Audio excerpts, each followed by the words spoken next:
받으리라. 아멘. 네, 오늘 우리가 함께 읽은 본문인 요한계시록 20장은요. 어떻게 보면 요한계시록에서 가장 험하고 높은 산봉우리에 해당하는 그런 어려운 본문 중에 하나입니다.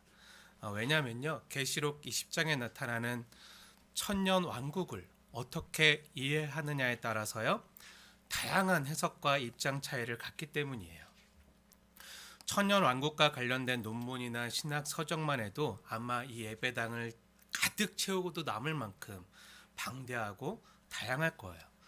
저 역시 계시록 20장에 나타나는 천년 왕국을 성경적으로 바르게 이해하기 위해서 굉장히 수많은 시간을 들여서 천년 왕국과 관련된 많은 신학 서적과 또 논문과 주석과 아티클들을 읽으면서 연구했던 기억이 있어요. 그래서 천년 왕국에 대한 바른 신학적 입장과 해석을 전해드릴 수 있지만 오늘 이 짧은 시간에 다 다루고 소개하는 것이 무리일 뿐만 아니라 그 많은 내용 중에 일부를 소개한다고 해도요, 마치 장님이 코끼리 다리 긁고 전하는 내용밖에 안 될 것 같다는 것을 너무나도 잘 알고 있어요. 그래서 이 시간에는요, 천년 왕국에 대한 다양한 해석들이나 신학적인 논쟁보다는 계시록 20장에 나타나는 천년 왕국의 메시지를 주님이 왜 주셨는가, 이 천년 왕국의 메시지를 통해서 주님께서 이 땅에 고난당하는 교회와 성도들에게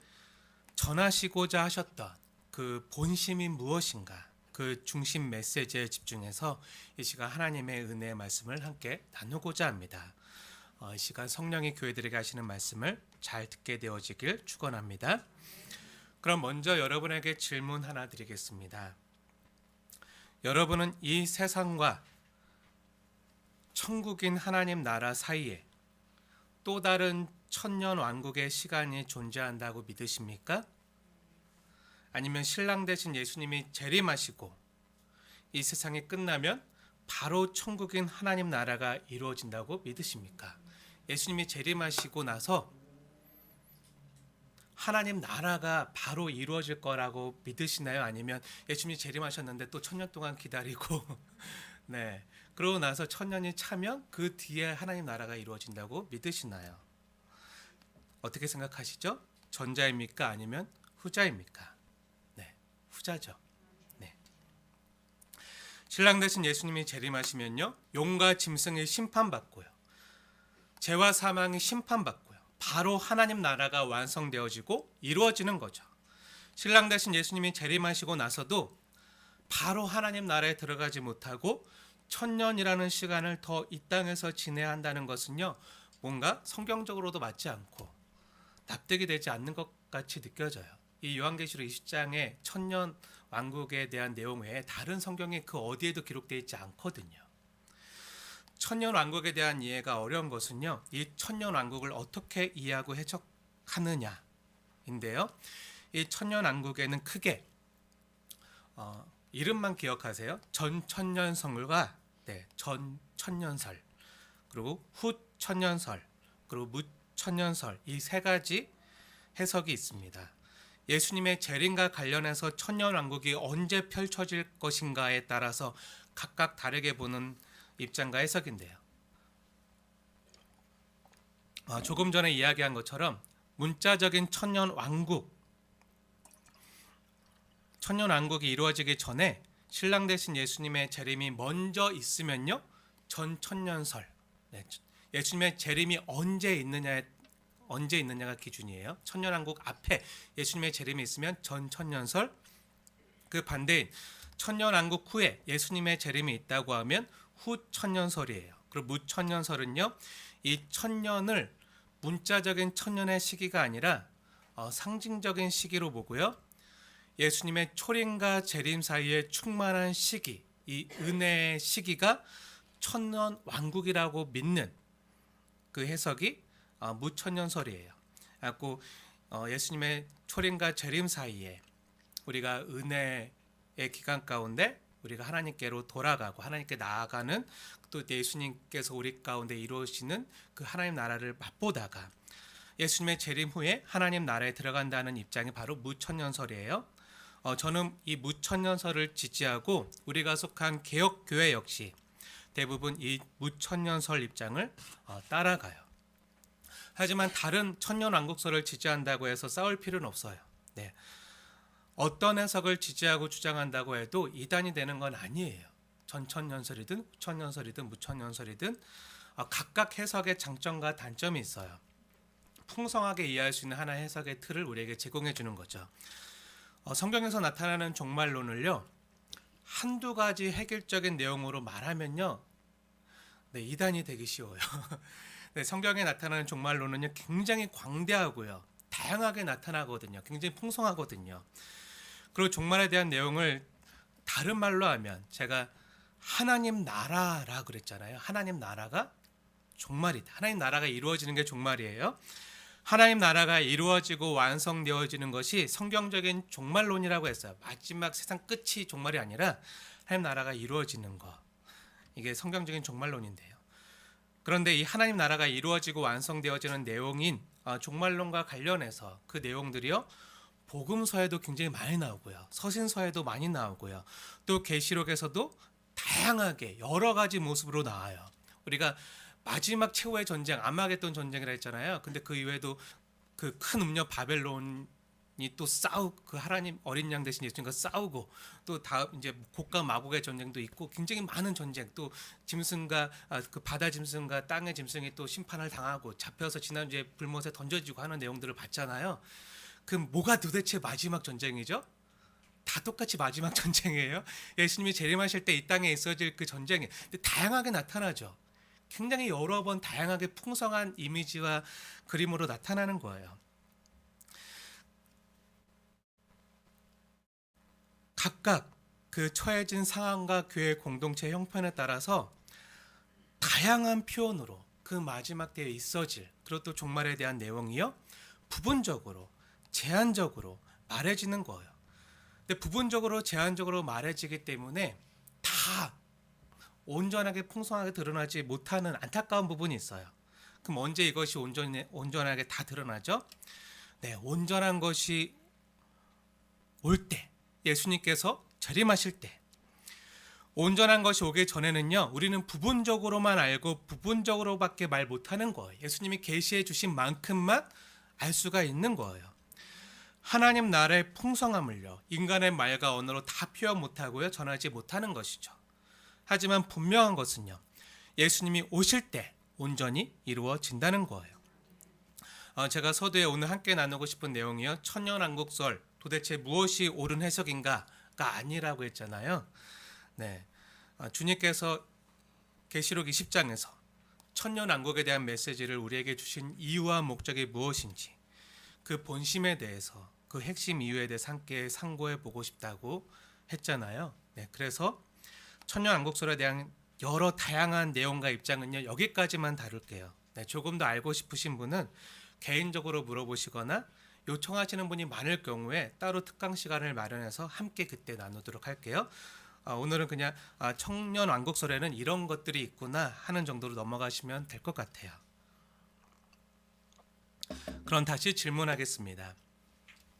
그럼 사도 요한이요, 주께 받아 전한 요한계시록 20장에 이 천년왕국의 메시지를 처음 들었을 그 초대교회 당시 고난당하던 교회와 성도들에게 이 천년왕국의 메시지는 어떻게 들렸을까요? 로마 제국 당시에 극심한 핍박과 고난을 당하던 초대교회 성도들의 관심은요, 무엇이었을까요? 도대체 천년왕국이 언제 오는 거야? 전천년설이야? 후천년설이야? 아니면 무천년설이야? 뭐가 맞아? 이런 것이었을까요? 아니겠죠. 네, 이런 것보다는요, 지금 자신을 힘들게 하고 괴롭게 하고 눈물 나게 하고 아프게 하는 그 사탄의 세력, 그 악의 세력, 용으로 상징되어지는 그 용의, 그 사탄의, 그 마귀의 최종적인 운명이 어떻게 될 것인가. 또 지금은 하나님의 말씀 때문에 내가 지금 고난을 당하고 억울한 일을 당하고 심지어 목배임을 당하고 순결을 당하고 이러한 일들이 일어나는데, 그럼에도 하나님의 말씀을 지키고자 우상에게 경배하지 아니하고 믿음을 지키는 성도와 교회는 과연 어떻게 될 것인가? 이 성도와 교회의 최종적인 운명은 또한 어떻게 될 것인가? 여기에 더 마음이 있지 않았을까요? 네, 그렇지 않나요? 네, 이러한 질문을 가지고요.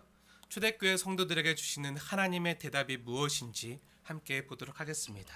이러한 질문을 했던 그 성도들에게 하나님이 뭐라고 말씀하시죠? 4절 말씀 함께 읽겠습니다. 시작. 또 내가 보좌들을 보니 거기에 앉은 자들이 있어 심판하는 권세를 받았더라. 또 내가 보니 예수를 증언함과 하나님의 말씀 때문에 목배임을 당한 자들의 영혼들과 또 짐승과 그의 우상에게 경배하지 아니하고 그들의 이마와 손에 그의 표를 받지 아니한 자들이 살아서 그리스도와 더불어 천년 동안 왕노릇하니. 아멘. 사랑하는 여러분, 이게 고난 당하던 성도들에게 주신 하나님의 대답이에요. 성도의 질문에 대한 확답이에요. 무슨 말이죠? 사도 요한이 눈을 들어 바라보니까 보좌에 앉은 자들이 있는 거예요. 예수님과 함께 보좌에 앉은 자들이 있는데 그들이 뭐 하고 있죠? 심판하는 권세를 받았어요. 근데 심판하는 권세를 받은 자들이 도대체 누구죠? 네, 자세히 보세요.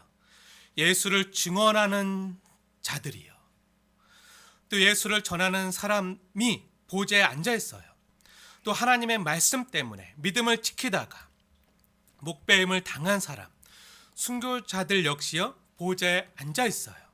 또 짐승과 우상에게 경배하지 아니한 사람, 그들의 이마와 손에 짐승의 표를 받지 아니한 사람, 돈과 권력을 따르라고 유혹하는 만몬을 거절하고 가난해도 힘들어도 믿음을 지킨 사람들이 지금 어떻게 하고 있죠? 보좌에 앉아 있는 거예요. 보좌에 앉아 있는 것뿐만 아니라 심판하는 권세를 받아서 누리고 있는 거예요. 세상에서는요 돈이 없고 권력이 없고 힘이 없어서 그 불의한 세상으로부터, 그 세상을 다스리는 용과 짐승의 세력으로부터 핍박을 당하고 환난을 당하고 억울한 일을 당하고 심판을 당하고 심지어 목배임을 당하는 무슨 위치였죠? 세상에서는 심판당하던 위치였죠. 심판당하던 위치에 있던 성도와 교회가요. 지금은 어떤 위치에 서게 된 것이죠? 이제는 심판받던 자리에서요. 거꾸로 심판하는 권세가 있는 그 보좌에 그리스도와 함께 앉은 바 된 거예요. 완전히 역전된 것이죠. 어린 양의 길을 따라가느라 남들 다 아는 투기하지 않고요. 거짓말하지 않고요. 이중장부나 가라 영수증하지 않고요. 정직하게 또 진실하게 순결하게 믿음으로 세상을 살기 때문에 하나님의 말씀 때문에요. 때론 손해보고요. 오리를 가자는 사람과 함께 심리도 가는 적이 많고요. 없는 속옷까지 뺏어가고자 재판 건 사람에게요. 겉옷까지 빼앗기는 일을요. 수도 없이 당했지만 속옷밖에 없어요. 오늘 당장 먹고 살 입을 그거 속옷밖에 겉옷도 제대로 없는데 그 속옷마저 빼앗아 가려고 하는 세상의 악한 세력들이 그걸 뺏어가고자 재판을 건 거예요. 그 속옷까지 뺏어가고자 송사를 건 재판 건 사람에게 겉옷까지 빼앗기는 일을 수도 없이 이 땅에서 당해요. 그런 재판을 당하고 심판당하는 위치에 처해 있어요. 하지만 예수님이 오시니까 이제 어떻게 된 거죠? 네, 완전히 역전된 거예요. 심판받던 자리에서요 심판하는 자리로 옮겨진 거죠.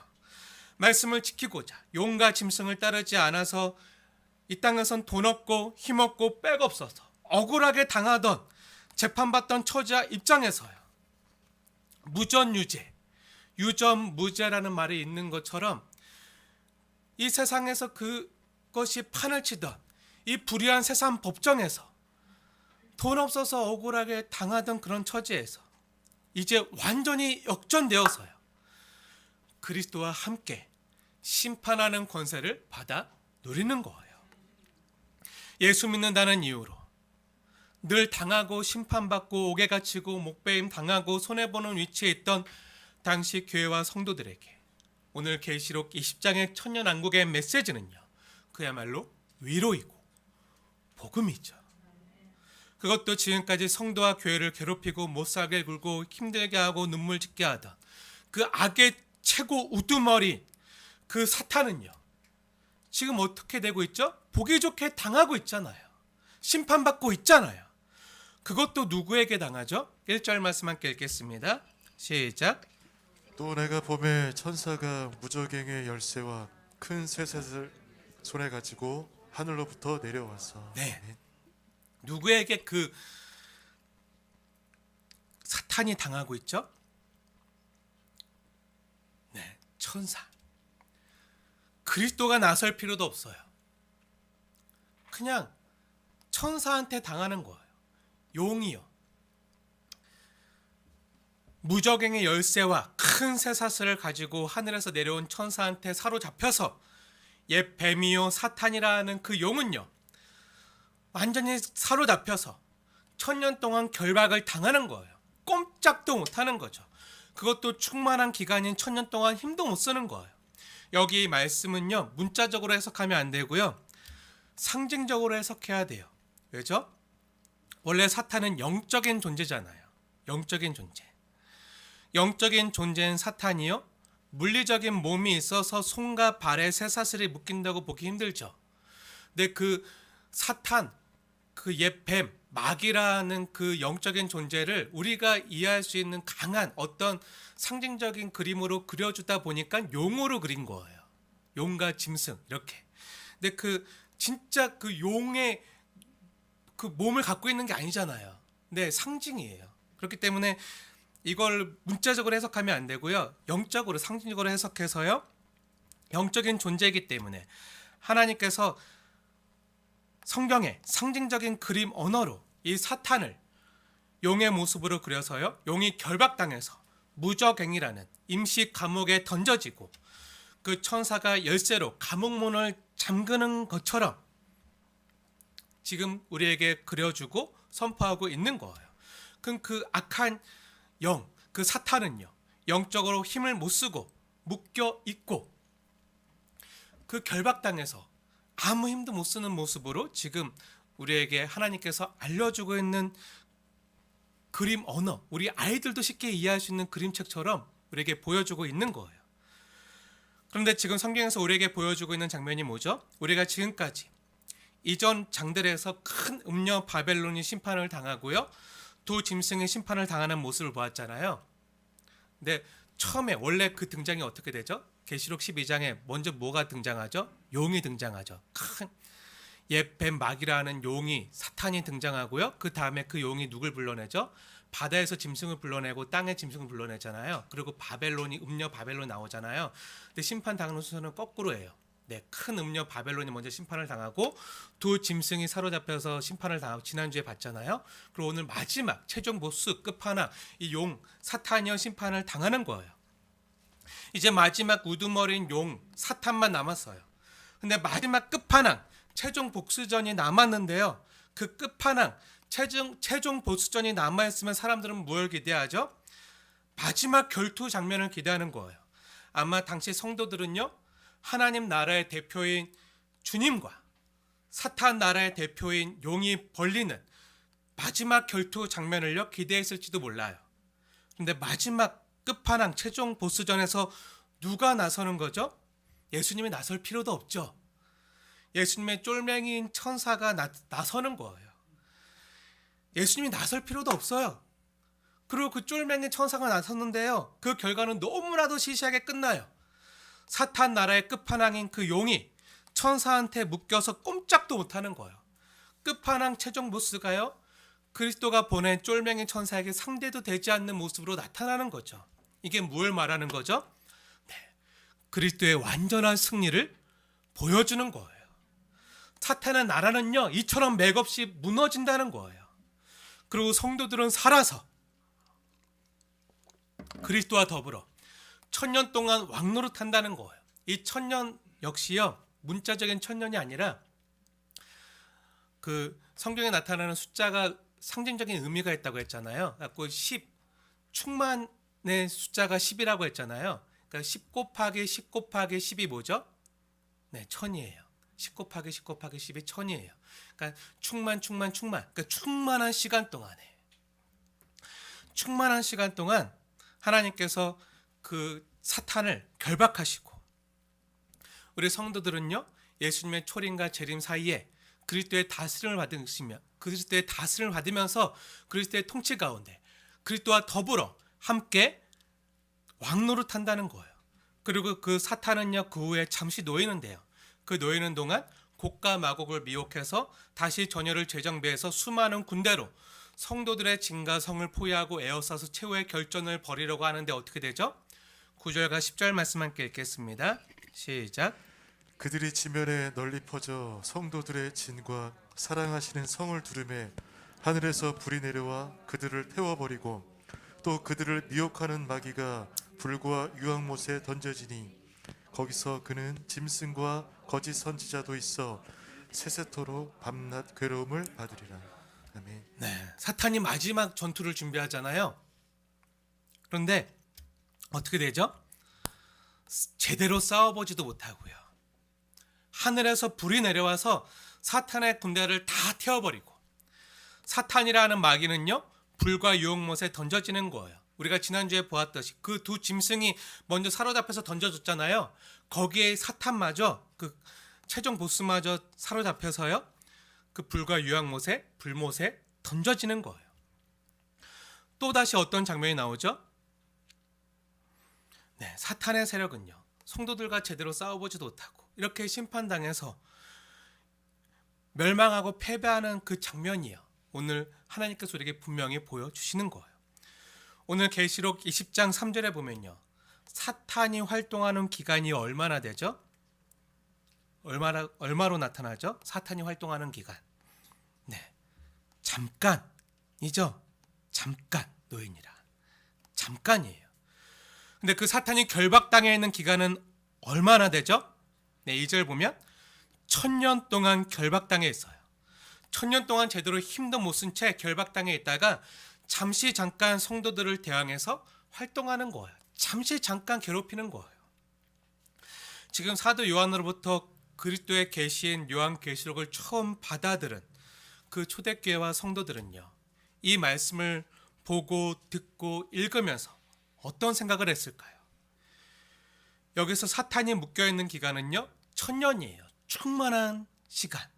그리고 그 후에 잠시 잠깐 놓여서 성도에 대항해서 전투를 벌이는 그 악한 그 사탄이 있는데요, 그 1000년이라는 긴 시간과 잠시 잠깐이라는 시간의 대조가 오늘 본문에 나오는 이유가 뭐죠? 여기서 그리스도가 다스리는 1000년은요, 충만한 시간을 의미하는 묵시문학적인 상징이에요. 잠깐은요, 말 그대로 짧디 짧은 일시적인 시간을 나타내는 상징적인 단어예요. 이 두 시간의 대조를 통해서 우리에게 보여주는 그 하나님의 의도가 뭐죠? 성경의 의도가 뭐죠? 네, 하나님 나라의 통치의 영원성에 비하면요, 사탄의 발버둥과 노력은요, 우리에게 일시적인 영향밖에 못 준다는 거예요. 또 그 사탄의 계략과 그 노력이요, 헛되다는 거예요. 성경에서 성도가 고난을 당하는 기간을요, 상징적으로 보여주는 그 환난의 연수가 얼마죠? 계시록이나 다니엘서에 또 많은 성경에 나오는 그 환난, 성도가 고난 당하는 기간을 상징적인 숫자로 표시한 연수가 얼마죠? 환난의 연수. 혹시 7년 대환란 들어보셨나요? 네, 7년이에요. 3년 반, 전 3년 반, 후 4년 반. 7년 대환란 이야기 들어보셨죠? 이 이야기도 굉장히 성경적이지 않은 내용으로 쓰여진 것이 많아서 수정할 필요가 있는데, 그런데 성도들이 고난 당하는 대표적인 상징의 기간으로 7년 환란이 있어요. 근데 7년 중에서도 진짜 환란을 당하는 기간은 후 3년 반에 집중되어 있거든요. 짧게는 3년 반이고요. 아무리 길게 잡아도요, 7년 동안 환란과 고난을 당한다고 해도요, 1000년이라는 시간에 비하면요, 어떻죠? 1000년이라는 시간에 비하면 7년이 길가요, 짧은가요? 짧죠. 네, 1000년에 비하면 7년은요 짧아요. 실제적으로는 3년 반이지만 아무튼 짧은 거예요. 근데 성경에 나오는 묵시 문학적인 표현인 성도와 그리스도와 더불어서 왕노릇하며 다스리는 천년과 더불어 천년과 비교해서요. 성도가 이 땅에서 고난을 당하는 기간인 7년. 이걸요 우리가 상징적으로 이해하지 문자 그대로 달력 한 장 한 장 넘겨서 그 7년이나 또 1000년으로 이해하시면 안 돼요. 상징적인 숫자예요. 묵시문학적인 표현이에요. 우리 순빛교회가 속한 개혁주의 교회들은요 무천년설을 지지하고 따르는 입장인데요. 예수님의 초림이 예수님께서 이 땅에 사람의 몸을 입고 이 땅에 오셔서 예수님께서 초림하셨을 때가 천년의 시작이에요. 사탄의 결박을 가져온 그 예수님이 이 땅에 오셨을 때가 천년의 시작이고요. 예수님의 재림은요.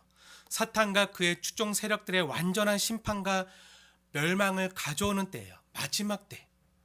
그렇게 우리는 믿고 해석해요. 사탄이 결정적으로 어디서 잡히고 패배했죠? 네, 2000년 전이죠. 2000년 전 어디서죠? 예수님의 십자가에서. 골고다 언덕 예수님의 십자가에서 결정적으로 그 머리가 깨 부셔졌어요. 거기서 심판을 당한 거예요. 앞으로 당할 게 아니라 이미 2000년 전에 십자가에서 완전히 패배했어요. 그 십자가에서 완전히 용의 머리가 깨 부셔지고 패배했어요. 그리고 예수님의 재림하실 때 잠시 풀려나서 성도와 대항하여 싸우려고 마지막 전투를 준비하는 사탄의 그 모든 세력을요. 예수님이 재림하시면요 다 불로 심판하시고 용이라 부르는 마귀인 사탄을요 사로잡아서 불못에 던지는 거죠. 그럼 사탄이 십자가에서 결정적으로 패배를 당하고 사로잡힌 지 문자적으로 해석하면 1000년이 아니라 지금 2000년도 넘게 지났잖아요. 달력으로 따지면. 그렇기 때문에 이건 문자적으로 해석하면 안 되고요. 상징적인 묵시문학적인 충만한 기간으로 해석해야 돼요. 이렇게 해석하면요. 성도는 그리스도와 더불어 이 땅에서 1000년 동안 충만한 기간 동안 그리스도와 더불어 함께 왕노릇하고요. 사탄이 활동하고 성도를 공격하는 기간은요. 잠깐이라는 거예요. 이 주님의 메시지는요. 이 땅에서 고난받는 공동체에게 큰 위로와 격려의 메시지가 되었을 거예요. 한번 생각해 보세요. 이미 사탄은요 십자가에서 확실한 패배를 이미 당했어요. 그리고 그리스도를 따르는 성도들 역시 예수 안에서 이미 확실한 승리를 얻었어요. 이미 성도와 교회에게 확실한 승리가 보장되었고요. 그리고 예수님께서 재림하시는 날 궁극적인 승리를 얻게 될 거예요. 완전한 승리를 얻게 되는 거죠. 확실한 승리를 이미 십자가에서 얻었지만 사탄은요 그 후에도 잠깐 틈만 있으면요 이 땅에서 악의 세력을 규합해서 성도를 괴롭히고 공격하는 일을요 틈만 있으면 지금도 여전히 하는 거예요. 하지만 어떻다고요? 잠깐이라고요. 끝이 있는 일시적이고 제한된 시간 동안에만 하나님이 허용한 시간에만 하는 거예요. 이러한 내용을 아주 극명한 그림 언어의 모습으로 보여주는 장면이 바로 계시록 20장이에요. 물론 이 땅에서 성도들은요 끊임없이 고난과 핍박을 당해요. 고난을 당할 때는요 너무 아프고 힘들고 고통스럽기 때문에 그 시간이 길게 느껴져요. 영원한 것 같이 느껴질 때가 있어요. 우리가 너무 아파서 잠을 못 드는 날, 그날 밤은요 영원한 것 같이 길게 느껴지잖아요. 도대체 아침에 해가 떠오르지 않을 것처럼 너무 고통이 심할 때는요 그 밤이 영원한 것처럼 느껴져요. 잠이 오지 않고 아파서 잠을 못 자고 이렇게 고통의 시간이 끝나지 않는가, 너무 긴 것처럼 정말 영원한 것처럼 길게 느껴져요. 그리고 우리가 지나치게 아프고 힘들었던 날을 돌이켜봐도요 그 날들이 생생하게 기억되고 다가와요. 너무 힘들었던 날은 오랜 시간 지나도요 도무지 잊혀지지 않고요 다시 생생하게 떠오르는 걸 보면 그 고통의 시간이 얼마나 길고 장구하게 느껴져서 지금까지도 영향을 주는지 몰라요. 우리 기억에 영향을 주는지 몰라요. 하지만 우리가 행복했던 시간, 즐거웠던 시간은 어떻죠? 짧죠. 잠시 잠깐이죠. 제가 결혼한 지 한 11년이 지났는데 순간이더라고요. 잠시 잠깐. 네. 네. 네, 이러시면 안 돼요. 네. 네. 우리가 행복하고 즐거웠던 기간은 정말 순간이잖아요. 짧잖아요. 네. 라곱이 라헬을 맞이하려고 열심히 일했지만 14년 동안 고생하잖아요. 그래도 7년 하루같이 여기면서 정말 짧게 지나가잖아요. 행복한 시간은 순간인데 아픈 시간은요 하루인데도 영원처럼 느껴지는 날이 있어요. 하지만 실제는 어떻죠? 짧아요. 실제로는요 우리가 하나님 안에서 은혜 안에서 누리는 시간이요 훨씬 더 길어요. 그리스도와 더불어 하나님 나라를 이 땅에서 누리는 시간이요 훨씬 길어요. 물론 우리 삶 가운데 잠시 잠깐 아픔이 있지만 그 너무 길게 느껴지지만 짧은 거예요. 오늘 그 얘기를 하고 있는 거예요. 이런 아픈 현실을 살아가는 성도들에게 오늘 주님은요 우리에게 사탄이 이 땅에서 주는 고통은 잠깐이고 그리스도와 더불어 누리는 통치의 기간은 천년이라고 충만하다고 말하고 있는 거예요. 이걸 깨닫는 것이요 성경의 역사 의식을요 깨닫는 거예요. 세상의 역사 의식이 아니라 하나님 나라의 역사 의식으로 이 세상을 바라보고 내 삶을 해석해낼 수 있는 거죠.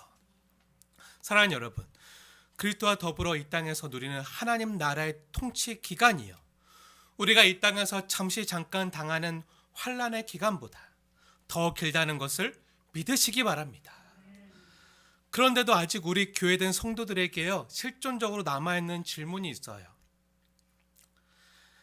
오늘 말씀대로 정말 주님 말씀대로 사탄이 확실히 패배했고 최종적으로도 패배할 것이고 성도와 교회가 이 땅에서 겪는 고난은 잠시 잠깐이라면 교회와 성도는 안전해야 되는데 왜 이 땅에서 목배임을 당하는 일이 있는지, 왜 순교를 당하는지, 왜 말씀대로 신실하게 살아가는 성도일수록 더 힘들고 더 아프고 더 고통스러운 일들을 이렇게나 많이 만나는지 이런 질문이요 자연스럽게 생기겠죠. 이에 대한 질문이 주님께서 4절에서 친절하게 대답해 주시는 거예요.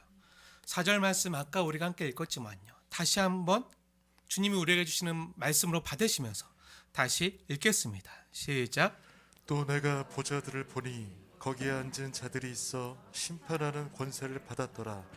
또 내가 보니 예수를 증언함과 하나님의 말씀 때문에 목배임을 당한 자들의 영혼들과 또 짐승과 그의 우상에게 경배하지 아니하고 그들의 이마와 손에 그의 표를 받지 아니한 자들이 살아서 그리스도와 더불어 천년 동안 왕노릇하니.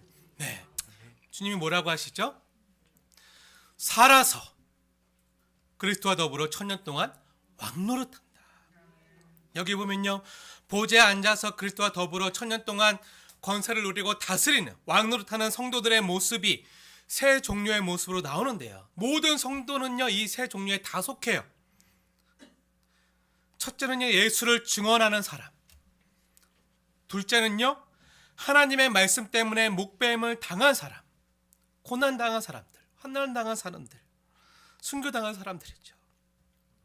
셋째는요 이 땅에서 짐승과 우상을 따르지 않는 사람들. 무슨 말이죠? 예수를 믿어도 하나님의 말씀 때문에 이 땅에서 순교를 당하거나 억울한 일을 당하거나 용과 짐승을 따르지 않아서 만몬을 따르지 않아서 돈과 권력과 성공을 따르지 않아서 이 땅에서 손해를 보고 살 수 있다는 거예요. 아픔과 어려움을 겪을 수 있다는 거예요. 하지만 중요한 건 뭐죠? 이게 끝이 아니라는 거예요. 본문을 자세히 보세요. 진짜 중요한 게 뭐죠?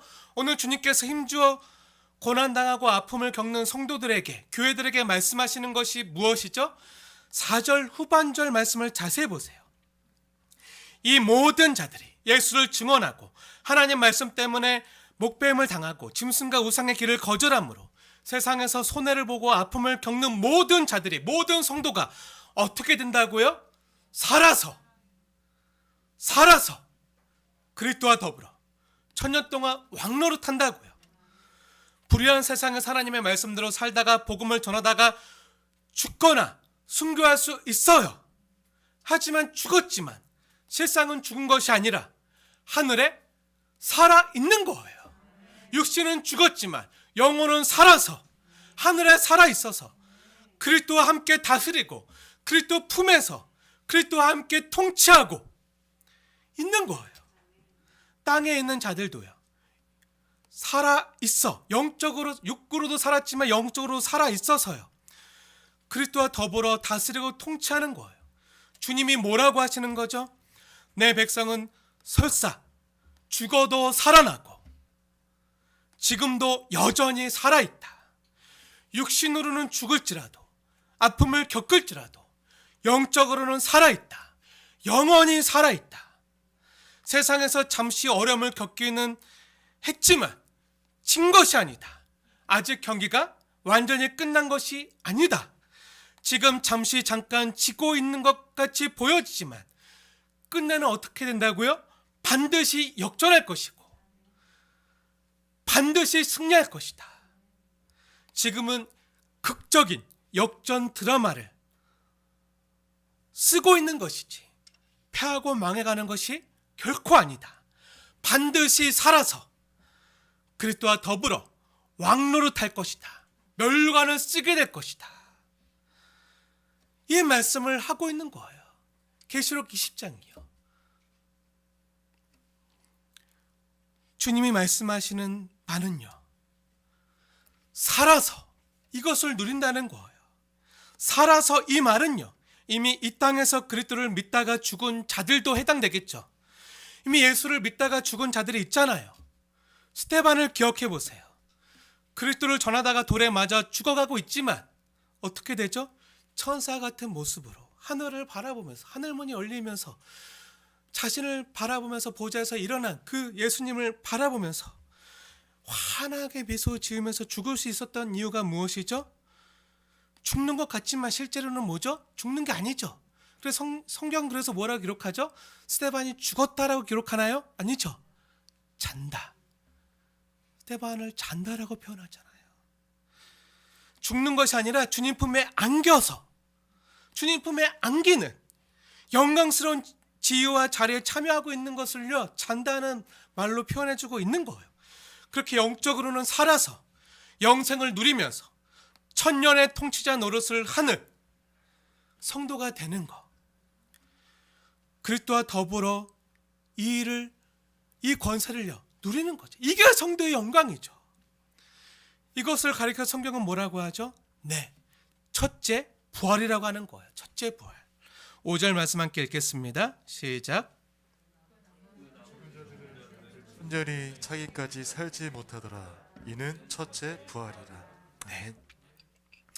자세히 보세요. 가로 안에 들어가 있는 그 나머지 죽은 자들은 그 천년이 차기까지 살지 못하더라.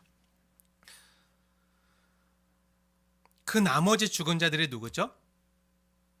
네, 그리스도를 따르지 않은 사람들이죠.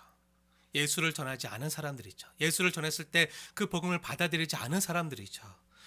육적으로는 이 땅에서 살아있는 것 같지만 육적으로는 숨을 쉬지만 영적으로는 실제로 죽은 사람들, 죄와 허물로 영으로는 죽어있는 사람들, 용과 짐승을 따르는 그 나머지 사람들을 뭐라고 하죠? 그 나머지 죽은 자들이라고 말하는 거예요. 숨은 쉬지만 육적으로는 살았지만 영적으로는 죽은 자들. 그리고 그 죽은 자들은요 그 천년의 차이까지 어떻게 된다고요? 살지 못하더라. 그리스도와 함께 더불어 누리는 그 심판하는 권세를 누리는 그 영원한 생명에 들어가는 그걸요 누리지 못하는 거예요. 이것을 뭐라고 얘기한다고요? 네, 그리스도와 함께 다스리는 자들이 받는 첫째 부활. 그 나머지 죽은 자들은요 그 첫째 부활에 참여하지 못하는 거예요. 이 첫째 부활은요 몸의 부활을 말하는 말하는 것이 아니에요. 잘 보세요. 잘 구분하시고 분별하셔야 됩니다. 이 첫째 부활은요, 몸의 부활을 말하는 것이 아니라 우리의 중생이에요. 예수를 믿고 회개하고 주께로 돌이키는 거, 거듭남이요, 다시 태어나는 거예요. 예수님을 나의 구원자요, 주인으로 고백하고 회심할 때 우리 안에 내주하시는 성령 하나님이 주신 진짜 생명, 하늘로부터 주어진 진짜 생명, 하나님의 생명, 예수님의 부활 생명이요, 우리를 새롭게 하나님의 사람으로 다시 태어나게 해준 거예요. 이것이 첫째 부활이에요. 중생이죠. 이 첫째 부활에 참여하는 자들은 뭐가 있다고요? 복이 있고 둘째 사망에 들어가지 않는 거예요. 이게 성경에서 말하는 가장 큰 복이에요. 예수님을 믿어서 다시 태어나는 것, 살아나는 것, 이게 얼마나 감사한 일인지. 이 첫째 부활이 거듭남, 중생을 경험한 사람들은요, 지금도 살아 있고요, 우리 겉사람이 후패해서 언젠가 우리 육신이 다해서 흙으로 돌아갈 때가 있잖아요. 우리 몸이 죽는다 해도요, 우리 영혼은 어떻게 된다고요? 살아서 하늘에서 그리스도와 더불어 다스리면서 왕노릇하면서 살아서 영원히 살아있다가 둘째 부활 때, 첫째 부활이 아니라 둘째 부활 때, 이 둘째 부활은요, 몸의 부활도 얘기하는 거예요. 부활의 첫 열매 대신 예수님처럼 우리 몸이 영화로운 몸으로 다시 태어나는 것, 다시 부활하는 것, 둘째 부활에 들어가는 걸 얘기하는 거예요. 사랑하는 여러분, 저와 여러분이요, 성도로 살아간다면요, 때로 이 땅에서 잠시 풀려난 그 사탄의 세력이요, 우리를 공격해서요, 고난을 당하거나 하나님의 말씀을 지키려고 살기 위해서 애쓰다가 그 말씀 때문에 때때로 아픔을 겪을 때 있어요. 사탄이 우리를 힘들고 괴롭게 해서요, 우리가 때로 살 소망이 끊어지는 이 땅에서 살지만 순교의 아픔을 당하거나 억울한 일을 당하거나 손해를 볼 수 있어요. 하지만 그 아픔은요, 오늘 말씀을 기억하십시오, 잠깐입니다. 영원하지 않습니다. 일시적이라는 거예요. 우리가 나중에 그리스도와 더불어 누리는 그 영원한 시간에 비하면요, 잠깐이라는 거예요. 이 땅에서 제한된 시간만 일시적으로 받는 고난입니다. 여러분, 아프다는 것이 뭐죠? 아픈 건요, 아픔을 왜 느끼죠? 우리가 살아있기 때문에 느끼는 거죠. 아픈 건요, 우리가 살아있다는 증거이기도 합니다. 죽음의 아픔도 못 느끼죠. 하지만 우리가 살아있기 때문에, 영적으로는 살아있기 때문에, 살아서 죽더라도 실제적으로는요, 영적으로는 살아서 하늘에서 그리스도와 더불어 왕노릇하게 되는 거예요. 이것이 성경의 증언이고요, 진리입니다. 복음이죠. 중요한 것은 무엇입니까? 우리가 그리스도와 더불어 함께 있다는 거예요. 그리스도와 더불어 있다는 거. 전 천년설, 후천년설, 무천년설 다 기억하지 못하셔도 좋습니다. 하지만 이거 하나만큼은 반드시 기억하십시오. 우리가 이 땅에서 사탄의 세력의 공격을 받고 아픔을 겪는 순간에도요, 눈물 흘리는 그 순간에도요, 우리 혼자 있는 것이 아닙니다. 그리스도와 더불어 있기에, 그리스도가 우리와 함께 동행해 주시기 때문에, 우리와 함께 임마누엘 하셔서 우리 아픔을 치유하시면서 지키시면서 이기게 하시면서 이 사탄의 노략질로부터 우리를 건지시고 보호하시기 때문에, 우리가 그리스도와 더불어 있기 때문에 우리가 반드시 끝내 이길 수 있는 것입니다. 잠깐은요, 지금은요, 당하고 패하는 것 같지만요, 마지막은요, 역전한다는 거예요. 반드시 이긴다는 거예요. 우리 혼자의 힘으로는 못 이겨도요, 그리스도와 우리와 함께 더불어 있기 때문에 그분이 우리를 지키시고 그 깡패를 결박시키시고 꼼짝도 못하게 함으로 궁극적으로 그 사탄을 쳐서 이기심으로 우리에게 승리를 주실 것입니다. 예를 들면요, 아까 우리 주일 학생들이 함께 찬양을 했잖아요. 너무 이쁘죠? 네. 함께 찬양했는데 우리 주일 학생 중에 만약에 다은이 너무 이쁘잖아요. 다은이가 학교에서 만약에 나쁜 언니들에게, 그 학교의 일진들에게, 그 깡패들에게 잠시 잠깐 괴롭힘 당할 수 있어요. 너 왜 나보다 이뻐? 막 그러면서 막 시기 싫다는 그 일진 언니들이 막 괴롭힐 수 있어요. 네, 학교 나쁜 언니들이 막 우리 다은이나 예슬이나 막 괴롭힐 수 있겠죠. 괴롭힘 당할 수 있어요. 그때 다은이 아빠인 이창준 집사님이 다 함께 있으면요, 학교에 가면요 어떻게 되죠? 그 일진 언니들은요 쪽도 못 쓰는 거예요. 그 학교에서 아무리 끝판왕이고 최종 보스라고 해도요, 아빠와 더불어 함께 있는 다은이를요 어떻게 할 수 없는 거죠. 다은이가 아빠와 함께 더불어 있으면요 든든하고 이기는 거예요. 사랑하는 여러분, 하나님 아빠가요 우리를 위하십니다. 사랑하는 여러분, 권면하고 축원합니다. 삶이 아프십니까? 고난이 계속되는 것 같으십니까? 사탄이 패배를 당하고도 잠깐 놓여서 여러분 삶에서 극성을 부리는 것 같으십니까? 그럴 때요, 초대교회 성도였던 바울의 고백과 같이 이렇게 담대한 고백을요 저 여러분이 함께 할 수 있게 되어지길 축원합니다. 마지막으로 그 성도의 고백을요 저와 여러분의 고백으로 드리면서 말씀을 마치겠습니다. 로마서 8장에 나오는 성도의 신앙 고백인데요, 한번 보세요. 로마서 8장 31절 말씀부터 저와 여러분의 신앙 고백이 되어지길 축원하면서 또 하나님 우리에게 주시는 약속의 말씀으로 받으시고 믿으시면서 제가 대표로 신앙 고백하고 봉독하겠습니다. 믿음으로 받으십시오. 그런즉 이 일에 대하여 우리가 무슨 말을 하리요? 만일 하나님이 우리를 위하시면 누가 우리를 대적하리요? 자기 아들을 아끼지 아니하시고 우리 모든 사람을 위하여 내어주신 이가 어찌 그 아들과 함께 모든 것을 우리에게 주시지 아니하겠느냐?